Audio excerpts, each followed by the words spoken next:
Hello friends, எல்லோருக்கும் வணக்கம். Welcome to young investor channel. Actually market trends பார்த்துருப்பீங்க. Today market negative ட்ரெண்டில் தான் ஓப்பன் ஆயிருக்கு. நிஃப்டி 50 108 பாயிண்ட்ஸ் நெகட்டிவ், 22,427 பாயிண்ட்ஸ் நெகட்டிவ்ல இருக்கு.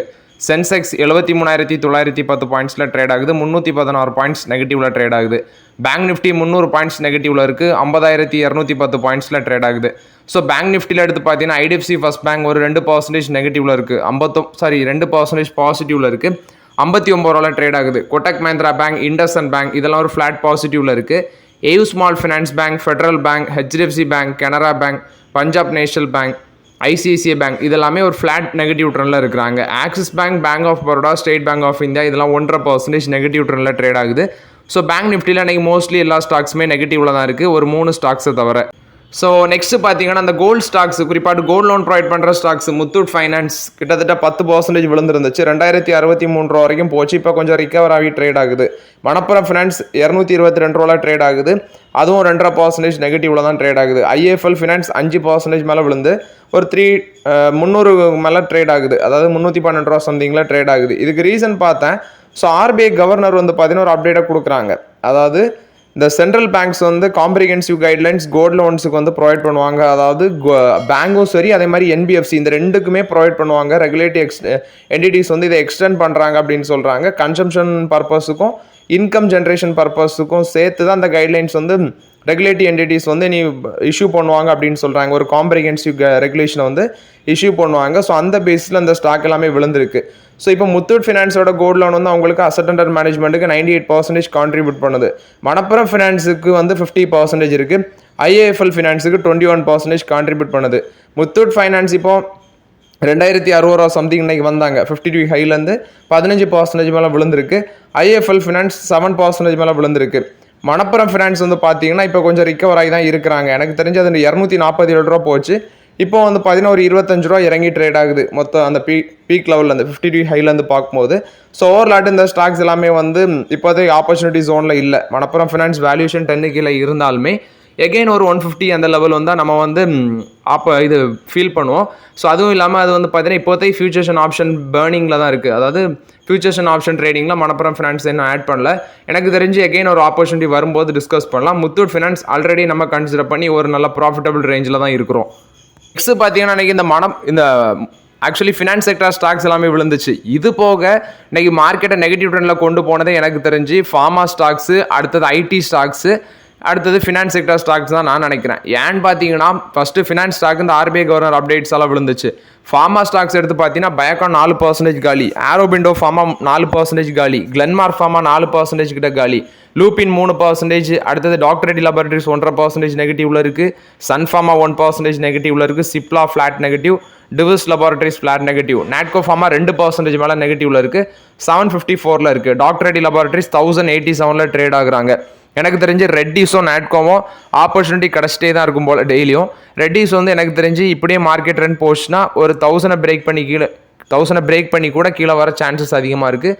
ஸோ அதனால் பொறுமையாகவே யூஸ் பண்ணிக்கோங்க. ஃபார்மா செக்டாரில் இன்றைக்கி ஸ்டாக்ஸ் கீழே விழுறதுக்கு ட்ரம்ப் வந்து ஒரு அப்டேட்டை போட்டார். அதாவது ஃபார்மா செக்டாரில் டேரிஃப் கம்பல்சரி இருக்கும். அது மட்டும் இல்லாமல் அவர் என்ன சொல்கிறாருன்னா, நம்ம வந்து ஏன் மற்ற நாடுகள்கிட்ட போய் நமக்கு தேவையான அந்த ட்ரக்ஸை வந்து இம்போர்ட் பண்ணணும், அதாவது அடுத்த நாடுகளை ஏன் நம்ம வந்து டிபெண்ட் பண்ணி இருக்கிறோம் அப்படின்னு சொல்லி அவர் சொல்லியிருக்கிறாரு. நம்ம நாடே வந்து பார்த்திங்கன்னா ட்ரக்கை மேனுஃபேக்சர் பண்ணுறதை ஊக்குவிச்சு நம்ம கம்யூனிஸ்டை என்கரேஜ் பண்ணலாம். அதர் கண்ட்ரிஸ்லேருந்து வர ட்ரக்கோட தேவையை குறைக்கணும் அப்படிங்கிற பேசிஸில் டேரிஃப் போடுவேன்னு சொல்லியிருக்கிறாரு. அந்த பேசிஸில் வந்து பார்த்தீங்கன்னா இன்றைக்கி ஃபார்மா ஸ்டாக்ஸ் எல்லாமே மரண வாங்கியிருக்குது. நெக்ஸ்ட் ஐடி செக்டாரில் விப்ரோ 4% காலி, 235. எனக்கு தெரிஞ்ச விப்ரோ 200 பிரேக் ஆகும்னு தான் நான் நினைக்கிறேன். ஏன்னா ரிசல்ட்ஸ் சொதப்புனாங்கன்னா கண்டிப்பாக 200 பிரேக் பண்ணிடும் இப்போ இருக்க மார்க்கெட் சுச்சுவேஷனில். எம்ஃபோசிஸ் 3.5% நெகட்டிவ், டெக் மஹிந்திரா 2% மேலே நெகட்டிவ்ல இருக்குது, இன்ஃபோசிஸும் 2.5% நெகட்டிவ், ஹெச்எல் டெக்னாலஜிஸ், டிசிஎஸ் இதெல்லாமே ஒரு 1% to 2% நெகட்டிவ்ல இருக்குது. ஸோ இதில் Wipro near the opportunity zone கிட்ட வந்துட்டாங்க. விப்ரோ எனக்கு தெரிஞ்சு ஆப்பர்ச்சுனிட்டி ஜோன் கிட்ட வந்துட்டாங்க. இது போக அந்த கோஃபோர்ஜ் இந்த மாதிரி ஸ்டாக்ஸ் எல்லாமே 7% 8% அடி வாங்கியிருந்துச்சு. ஆக்சுவலி இன்றைக்கி ஐடி செக்டார் ஸ்டாக்ஸ் அடி விழுறதுக்கு ரீசன் பார்த்தீங்கன்னா அந்த ப்ரோக்கரேஜஸ் ஃபார்ம்ஸ் கையும் கால வச்சுட்டு சும்மா இருக்க மாட்டாங்க, டவுன் கிரேட் பண்ணி விட்டாங்க. ஐடி ஸ்டாக்ஸோட டார்கெட்டை 35% வந்து குறைச்சி விட்டுட்டாங்க. அந்த பேசிஸில் வந்து பார்த்தீங்கன்னா இன்றைக்கி போட்டு மிதிக்கிறாங்க ஐடி ஸ்டாக்ஸை. அவங்க எஸ்டிமேட் பண்ணுறது இந்தியன் ஐடி கம்பெனிஸோட ஏர்னிங்ஸ் பர் ஷேர் வந்து 2 to 14% தான் இருக்கும் அப்படின்னு சொல்கிறாங்க. அது மட்டும் இல்லாமல் அமெரிக்காவில் ஐடி ஸ்பெண்டிங் குறைஞ்சிச்சுன்னா அங்கே டிமாண்ட் வந்து நெகட்டிவில் போகும். அந்த பேசிஸில் வந்து பார்த்தீங்கன்னா ஜெஃப்ரிஸ் வந்து நாங்கள் டார்கெட் ப்ரைஸை 35% கட் பண்ணுறோம் அப்படின்னு சொல்கிறாங்க. ஸோ இது வந்து வெயிட் பண்ணி தான் பார்க்கணும் என்ன மாதிரி ரியாக்ட் ஆகுதுன்னு. அது மட்டும் இல்லாமல் ஐடி ஸ்டாக்ஸ் வந்து ஒரு 38% டவுன் சைட் போகும் அப்படின்னு சொல்லி கோட்டக் இன்ஸ்டிடியூஷனல் ஈக்விட்டி சொல்கிறாங்க. இது வந்து அவங்க எதை பேஸ் பண்ணி சொல்கிறாங்கன்னா இந்த ட்ரம்போட டேரிஃப் இஷ்யூ அதை பேஸ் பண்ணி சொல்கிறாங்க. 19 to 38% வரைக்கும் large cap to mid cap ID stocks வந்து நெகட்டிவ் ட்ரெண்டில் போகலாம் அப்படின்னு சொல்லி கோட்டக் இன்ஸ்டிடியூஷனல் ஈக்விட்டிஸ் இந்த அப்டேட்டை கொடுக்குறாங்க. பட் எனக்கு தெரிஞ்சு இவங்க சொல்கிறது எல்லாமே 1 day to 2 days தான் மார்க்கெட்டில் ரியாக்ஷன் இருக்கும். இந்த மார்க்கெட் ரியாக்ஷனை பொறுத்த வரைக்கும் அவங்களோட கம்பெனி என்ன மாதிரி ப்ராஃபிட் பண்ணுறாங்க, அடுத்த இன்வெஸ்ட்மெண்ட் அதை பொறுத்து தான் லாங் டேர்மில் இருக்கும்.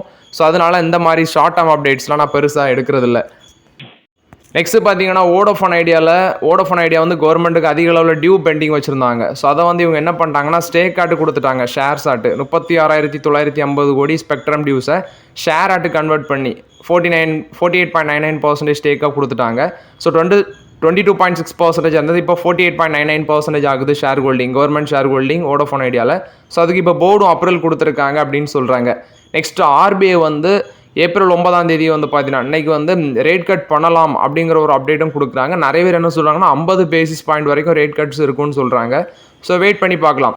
நெக்ஸ்ட் சென்கோ கோல்டு வந்து அவங்களோட Q4 பிஸ்னஸ் அப்டேட் சொல்கிறாங்க. ஆக்சுவலி இந்த மார்ச் குவார்ட்டரில் அவங்களோட retail growth 23%, same store sales growth 18.4%, fourth quarter revenue 1300 கோடி பண்ணியிருக்காங்க.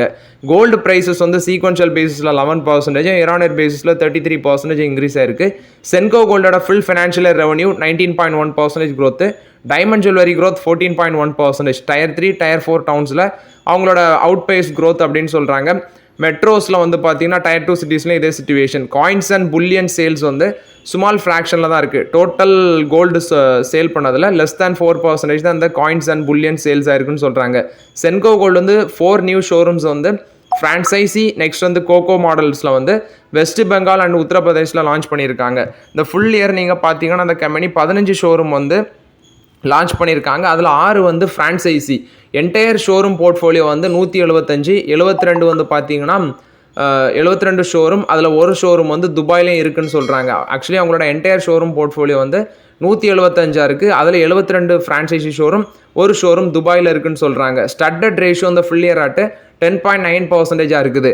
சென்கோ கோல்டு சொல்கிறது நாங்கள் வந்து ஒரு 5 to 7 நியூ ஸ்டோர்ஸ் வந்து இந்த ஃபஸ்ட்டு குவார்ட்டரில் ஓப்பன் பண்ண இருக்கிறோம் அப்படின்னு சொல்லி சென்கோ கோல்டு தரப்புலேருந்து அப்டேட் கொடுக்குறாங்க. சென்கோ கோல்டில் ஆப்பர்ச்சுனிட்டி வந்துட்டானா இன்னும் வரல. ஸோ ஆக்சுவலி 318 ரூபாலாம் இருக்குது. 52 வீக்கில் 227 ரூபா, அட்லீஸ்ட் ஒரு 300 ரூபாய் பிரேக் பண்ணி 250 to 230 அந்த மாதிரி ரேஞ்சில் வரும்போது தான் நான் சென்கோ கோல்டில் ஃபோக்கஸ் பண்ணலான்ட்டு இருக்கிறேன். இன்றைக்கி வந்து Q4 பிஸ்னஸ் அப்டேட்டுக்கு அப்புறம் ஒரு 5% அப்பர் சர்க்யூட் அடிச்சு நிற்குது. இது சென்கோ கோல்டை பொறுத்த வரைக்கும் Q4 பிஸ்னஸ் அப்டேட்டு.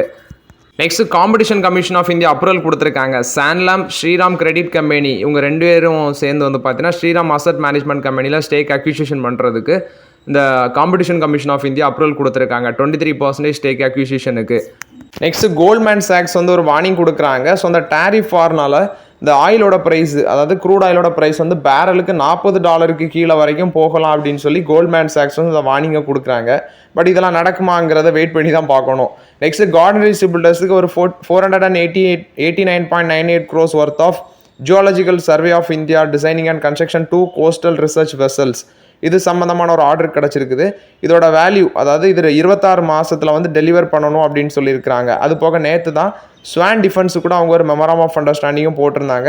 இது வந்து கார்டன் டிஸ்ட்ரிபியூட்டர்ஸ் கொடுத்த அப்டேட்டு 490 கோடிக்கு அவங்களுக்கு ஒரு ஆர்டர் கிடச்சிருக்குது.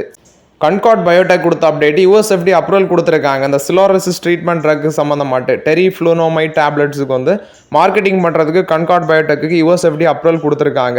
ஸோ இது அவங்களுக்கு ஒரு பாசிட்டிவ் அப்டேட்டாக இருக்குது. நெக்ஸ்ட் நீ பார்த்தீங்கன்னா கிரைசில் 2600% டிவிடெண்ட் கொடுக்குறாங்க. 26 ரூபா per ஷேருக்கு வந்து டிவிடெண்ட் கொடுக்குறாங்க. ஸோ இதுக்கான அந்த எக்ஸ் டிவிடெண்ட் வந்து பார்த்தீங்கன்னா ஏப்ரல் 11 இன்னைக்கு தான் லாஸ்ட் டேட்னு சொல்கிறாங்க. ஏப்ரல் 9 தான் லாஸ்ட் டேட் அந்த ஷேர் வாங்குறதுக்கு. ரெக்கார்ட் டேட் ஏப்ரல் 14 ஃபிக்ஸ் பண்ணியிருக்காங்க. 26 ரூபா டிவிடெண்ட் கொடுக்குறாங்க. இது கிரைசில் கொடுத்த அப்டேட்டு. கெயில் கொடுத்த அப்டேட் இவங்க ஒரு new incorporate wholly owned subsidiary வந்து இன்கார்பரேட் பண்ணியிருக்காங்க. GAIL Global IFSC Limited International Financial Service சென்டரில், அதாவது Gujarat International Finance Tech City GIFT சிட்டியில் வந்து தான் இதை பண்ணியிருக்காங்க. 17 கோடி ஷேர் அப் கேபிட்டலை வந்து பார்த்தீங்கன்னா இதை கொண்டு வந்திருக்காங்க. ஸோ இது வந்து பார்த்தீங்கன்னா 17 கோடி பெய்ட் அப் கேபிட்டல் 8.5 crores புது சப்சிடரியை வந்து இன்கார்பரேட் பண்ணியிருக்காங்க. இது கெயில் கொடுத்த அப்டேட்டு. இதில் வந்து 100% ஈக்விட்டி வந்து பார்த்தீங்கன்னா கெயில் தான் ஹோல்ட் பண்ணுவாங்கன்னு சொல்கிறாங்க. இது கெயில் கொடுத்த ஒரு பாசிட்டிவ் அப்டேட்டாக இருக்குது. இதில் வந்து பார்த்தீங்கன்னா இது வந்து கெயில் வந்து ஒரு ஃபினான்ஸ் செட்டப் பண்ணுறாங்க. இந்த கிஃப்ட் சிட்டியில் வந்து global treasury and ship leasing இது எல்லாமே நாங்கள் பண்ணுவோம் அப்படின்னு சொல்கிறாங்க. இது கெயில் கொடுத்த ஓவரால் அப்டேட்ஸு. ஹட்கோ என்ன சொல்கிறாங்கன்னா, நாங்கள் அந்த செக்ஷன் 54EC அந்த முறையில் வந்து கேபிட்டல் கெயின்ஸ் பாண்டை வந்து பார்த்தீங்கன்னா அந்த செக்ஷனுக்கு கீழே வந்து நாங்கள் இஷ்யூ பண்ண இருக்கிறோம் அப்படின்னு சொல்லி ஹட்கோ தரப்பில் வந்து விளக்கம் கொடுக்குறாங்க. ஸோ இது வந்து ஃபினான்ஸ் மினிஸ்ட்ரியிலேருந்து அவங்களுக்கு நோட்டிஃபிகேஷன் இஷ்யூ வந்ததுனால, அதாவது பாண்ட் இஷ்யூன்ஸ் மூலமாட்டி உங்களுக்கு நோட்டிஃபிகேஷன் வந்த பேசிஸில் அதுக்கு விளக்கம் கொடுக்குறாங்க. இது ஹட்கோ கொடுத்த அப்டேட்டு. நெக்ஸ்ட்டு BPCL கூட செம் கார்பரேஷன் வந்து ஒரு JV ஃபார்ம் பண்ணுறாங்க. ரினியூவபிள் எனர்ஜி க்ரீன் ஹைட்ரஜன் சம்மந்தமாட்டு. இந்த ஜாயிண்ட் வெஞ்சர் வந்து 50:50 அந்த பேசிஸில் தான் ஜாயிண்ட் வெஞ்சர் வருது. இந்தியாவில் renewable energy hydrogen green project சம்மந்தமாட்டு தான் இந்த ஜாயிண்ட் வெஞ்சர்னு சொல்கிறாங்க. டியூஸ்டே தான் இந்த ஜாயிண்ட் வெஞ்சர் அக்ரிமெண்ட் போட்டிருக்காங்க. இது வந்து பார்த்தீங்கன்னா BPCL செம் கார்பரேஷன் இவங்க தான் அந்த அப்டேட்டை கொடுக்குறாங்க. நெக்ஸ்ட் வந்து பார்த்தீங்கன்னா ITC வந்து பெனிஃபிட் அடைய சான்சஸ் இருக்குது. ஏன்னா கவர்மெண்ட் வந்து இந்த FDI ரூல்ஸை வந்து கொஞ்சம் ரிலாக்ஸ் பண்ணுறாங்க. என்ன பண்ணுறாங்கன்னு பார்த்தீங்கன்னா, முன்னாடிலாம் ஸ்டேக் இன்க்ரீஸ் பண்ணால் தான் போனஸ் வந்து எக்ஸிஸ்டிங் ஷேர் ஹோல்டர்ஸுக்கு இஷ்யூ பண்ண முடியும். இப்போ வந்து நீங்கள் ஸ்டேக்கை இன்க்ரீஸ் பண்ணாமலே ஃபாரின் இன்வெஸ்டர்ஸுக்கு, குறிப்பாட்டு ப்ரொஹிபிட்டட் செக்டார், அதாவது இந்த டொபாக்கோ ப்ராடக்ட்ஸ் அது மாதிரி ப்ரொஹிபிட்டட் செக்டாருக்கு வந்து பார்த்தீங்கன்னா ஸ்டேக் ஹோல்டர்ஸாக இருப்பாங்க ஃபாரின் இன்வெஸ்டர்ஸ். அவங்க வந்து ஸ்டேக் இன்க்ரீஸ் பண்ணால் தான் போனஸ் இஷ்யூ. ஆனால் இப்போ வந்து ஸ்டேக் இன்க்ரீஸ் பண்ணாமலே போனஸ் இஷ்யூலாம் ப்ரொவைட் பண்ணலாம் அப்படின்னு சொல்லி FDI ரூல்ஸில் கவர்மெண்ட்ஸில் ரிலாக்ஸ் பண்ணுறாங்க. இது வந்து பார்த்தீங்கன்னா ITCக்கு பெனிஃபிட் அடையும் அப்படின்னு சொல்கிறாங்க. ஸோ ஓவர்லாட் இது வந்து ITC கொடுத்த அப்டேட்டு. நெக்ஸ்ட் ஜி மீடியா கொடுத்த அப்டேட்டு $46.59 million வந்து நாங்கள் ஃபண்ட் ரைஸ் பண்ண போகிறோம். 399 crores value foreign currency convertible bonds மூலமாட்டு ரைஸ் பண்ண போகிறோன்னு சொல்லி ஜி மீடியா தரப்பில் வந்து அப்டேட் கொடுக்குறாங்க. Next Sterlite technology fibre connectivity upgrade பண்ணுறாங்க வெஸ்டர்ன் ஆஸ்திரேலியாவில். 1000 ஹோம்ஸுக்கு வந்து இதை பண்ணுறோன்னு சொல்கிறாங்க. High speed fibre to fibre home இது வந்து பார்த்தீங்கன்னா ஸ்டெர்லைட் டெக்னாலஜிஸ் பண்ணுறாங்க. இது போக வந்து பார்த்தீங்கன்னா நாளைக்கு 10ஆம் தேதி மார்க்கெட் லீவு, ஸ்ரீ மகாவீர் ஜெயந்தின்னு சொல்கிறாங்க. அந்த ஃபெஸ்டிவலை பேஸ் பண்ணி நாளைக்கு மார்க்கெட் லீவ் விடுறாங்க. நெக்ஸ்ட் ஹட்கோ கொடுத்த அப்டேட்டு. ஹட்கோ என்ன சொல்கிறாங்கன்னா, நாங்கள் வந்து ஒரு memorandum of understanding Mumbai metropolitan region development authority கூட போடுறாங்க. 1.5 lakh crore ஃபண்டிங் ப்ரொவைட் பண்ணுறதுக்கு அதுக்கு வேண்டி பண்ணுறாங்க. நெக்ஸ்ட்டு 5 yearsக்கு வந்து இன்ஃப்ராஸ்ட்ரக்சர் ப்ராஜெக்ட்ஸுக்கு MMRDA அவங்களுக்கு கீழே வந்து பார்த்தீங்கன்னா இன்ஃப்ராஸ்ட்ரக்சர் ப்ராஜெக்ட்டுக்கு ஃபண்டிங் பண்ணுறதுக்கு 1.5 lakh crore வேல்யூக்கு மெமரம் ஆஃப் அண்டர்ஸ்டாண்டிங் போடுறோன்னு சொல்கிறாங்க. இது ஹட்கோ கொடுத்த அப்டேட்டு. கொச்சின் ஷிப்யார்டு என்ன சொல்கிறாங்கன்னா, நாங்கள் ஒரு memorandum of understanding Dry Docks World அவங்களுக்கு கூட போடுறோம். ஷிப் ரிப்பேர்ஸ் கிளஸ்டர்ஸ் வந்து பார்த்தீங்கன்னா ஜாயின்ட்லி டெவலப் பண்ணுறதுக்கு தான் இது. ஸோ இந்தியா விஷன் 2030 அடுத்தது அம்ரித்கால் விஷன் 2047 இதில் வந்து பார்த்தீங்கன்னா இவங்க மேஜர் ரோல் ப்ளே பண்ணுவாங்க அப்படின்னு சொல்கிறாங்க. இது வந்து கொச்சின் ஷிப்யார்டு கொடுத்த அப்டேட்டு. வேல்யூஷன் ஸ்டில் ஜாஸ்தியாக தான் இருக்குது. நெக்ஸ்ட் கோல் இந்தியா கொடுத்த அப்டேட்டு. மினரல் ரிச் ஸ்டேட்ஸுக்கு வந்து பார்த்தீங்கன்னா இவங்க 38,000 கோடி இன்னும் பெண்டிங் வச்சிருக்காங்கன்னு சொல்கிறாங்க. டாக்ஸ் மினரல் ரைட்ஸ் வந்து சுப்ரீம் கோர்ட் என்ன சொல்கிறாங்கன்னா, அது ஸ்டேட் கவர்மெண்ட்டுக்கு தான் பவர் இருக்குன்னு சொன்னாங்க ரீசெண்டாட்டு. உங்கள் எல்லாத்துக்குமே தெரியும், அப்டேட் வர பண்ணியிருந்தேன். இப்போ 38,000 கோடி வந்து அவங்களோட சப்சிடரி MCL CCL இது ரெண்டு மூலமாட்டு ஸ்டேட் கவர்மெண்ட்ஸுக்கு, அதாவது மினரல் ரிச் ஸ்டேட்ஸுக்கு வந்து இவங்க 38,000 கோடி பெண்டிங் இருக்கிறாங்க. ஸோ இது வந்து நெக்ஸ்ட் ஃபியூ இயர்ஸுக்குள்ள இது பேமெண்ட்டும் பண்ணணும். இது கோல் இந்தியா கொடுத்த update. So okay friends, actually இந்த வீடியோவில் சில இம்பார்ட்டன்ட் அப்டேட்ஸ் எல்லாமே டிஸ்கஸ் பண்ணோம். அந்த வீடியோ உங்களுக்கு பயனுள்ளதாக இருந்துச்சுன்னா லைக் பண்ணுங்கள், சப்ஸ்கிரைப் பண்ணுங்கள், கமெண்ட் பண்ணுங்கள். Okay friends, thank you.